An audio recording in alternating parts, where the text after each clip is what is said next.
So I'm about to get on the road again today. I had somebody contact me. They want me to come look at their property. They live relatively close by to where I live, so it's going to be a nice short little trip today. But a couple of their issues that they talked to me about in an email is they have a large yard. It's kind of suburban, but it's a larger yard than what you would think of typically in a suburban environment.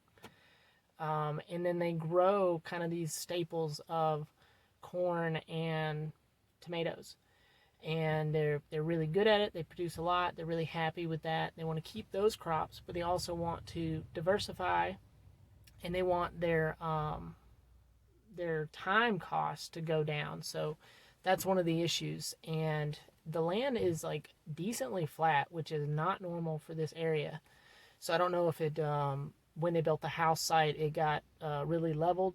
So using the advantage of an elevation to store water and things might be tricky, but corn grows taller than tomatoes. So I'm going to see what I can find once I arrive, but I think there's going to be an opportunity to plant the corn on maybe the west side of the tomatoes and bring them closer together.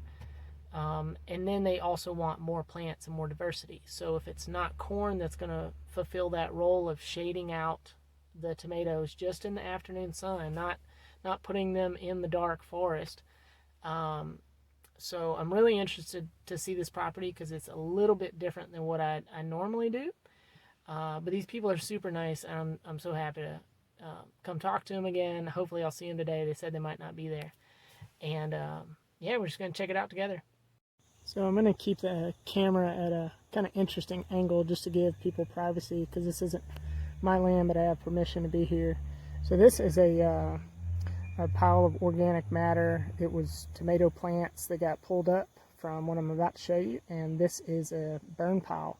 So all the organic material will be taken off the land, get tidied up, and be burned. But there are some other options that you can do with this. And I understand that there are social consequences if depending on where you're at, how things look, but there are options to have it be tidy and also not waste this valuable resource by burning it.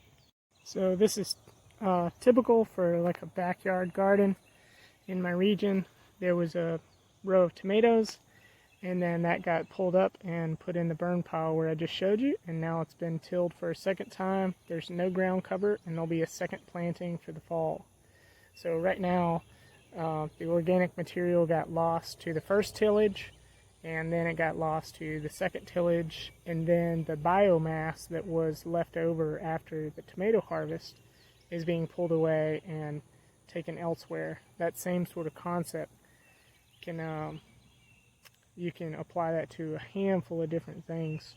We have a similar situation here. There's already been a substantial corn harvest, and all of this really great biomass and beneficial nutrients that are left in this quote dead material is going to get trucked away to a different location when it could be left right here. And if that looked untidy or the neighbors had an issue, you could put it in rows, put wood chips over it. There's a lot of different options, but to move it away is a different choice that I would not choose to make. So I don't want to sound like I'm picking on anyone. This is common practice, and I think it's a little bit of a case of the information is just not there, or it's not congruent. The information is very I'm solving this one solution, I have this one problem, but ecosystems and life in general is a little more complex than that.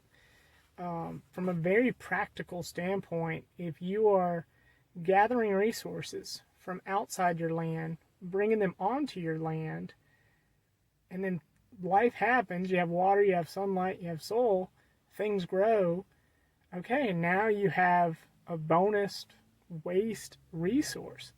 If you're taking that away, whether it's right next to it and burning it, or if you're taking it off the property, that's common practice. People want things to look very tidy. Different cultures have different ways of looking at this. But if you consider your particular culture and say, okay, how do I bring resources onto site maybe just once, or how do I use the resources that are already present and keep them there in that very spot? And that's regenerative. That grows more life. So you can look at the situation of, okay, my culture needs to have things look a certain way. There's so many ways you can achieve that goal. You can, like I said, put wood chips down. You can bury it. You can put it in dig a hole and bury it. It's going to go anaerobic. It's not the best solution, but it's something. The general idea is the end goal should be, don't bring resources onto site and don't take them off site. You have everything you need. You have water, light, soil. It can be that simple. So it's been a few days since I visited my friend's property, and we've talked a little bit through email, and they are on board with some of the changes that I'm wanting to implement for them, and they have given me a ton of feedback, which is really, really nice, and everything is very clear. The goals that they've set out for themselves, and just the parameters of, they have neighbors close by, they have a particular way they need it to look and still provide the same function. So what we've come up with together is a slow implementation of things that are more culturally appropriate, where they can still increase their yield of their harvest, add additional crops.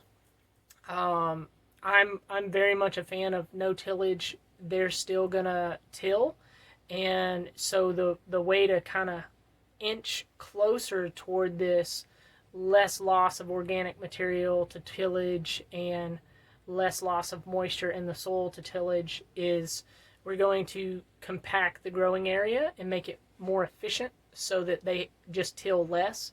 So it saves them time. It keeps more resources on site, which is something that they were very interested in me saying, because that biomass, anytime that sun has been growing plants for an entire season, you have this battery. And when you take that battery and you move it off your land or you burn it, you've essentially lost that energy that was free, available, and right there at your doorstep. So they were very interested in that sort of concept, and they really got excited about that. So we're going to slowly start to educate one another a little bit more, and they are fully on board with implementing something and observing it and then getting their own feedback. So eventually it's just a one-time cost for the consultation. They don't need to keep contacting me. They are their own designer at a certain point. And the more information I get up front, the quicker somebody can become their own designer. So that's what I want for you. If you're interested, you can contact me. contact.twigandroot@gmail.com. I'd be happy to talk with you. Just a quick note, I said we were going to compact the growing area. What I actually meant to say was we're going to shrink the growing area, so it's just going to be less area to till.